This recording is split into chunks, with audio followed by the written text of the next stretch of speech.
Sebab tu, kalau kita nak merawat, kita tak boleh diskaun. Okeylah nak syurutu je sebab dengar orang kena syurutu je. Tak. Kenapa orang ada masalah thyroid? Dia kena combine penggunaan syurutu dengan Aulora. Wajib sangat. Sebab thyroid ni, dia ada berkait dengan imun. So, ada orang yang sistem imun dia sedang pula dia punya tisu thyroid.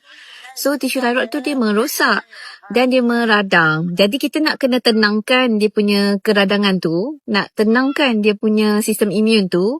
Itulah maksudnya syurutu. Sebab ada IPPA1. IPPA1 tu yang aktifkan balik, kawal atur balik supaya sistem imun kita tak hyper dan tak down. Dia bertenang je, terkawal je. Dan kita elakkanlah kerosakan lain yang akan datang. Dan kenapa memang wajib sangat kena ada Aulora? Thyroid kita, hormon satu dah tak stable.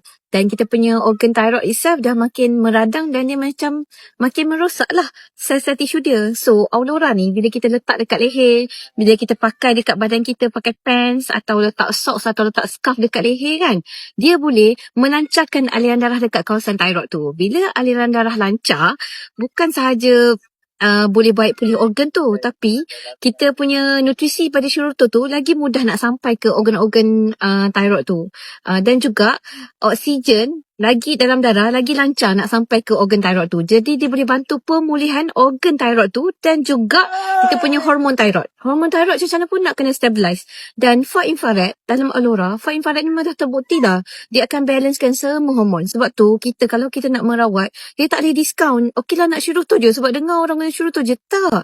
Sebenarnya semua orang yang guna syurutu tu semua guna Aulora. Semua memang pemakai Aulora pants. Memang letak Aulora scarf kat sini.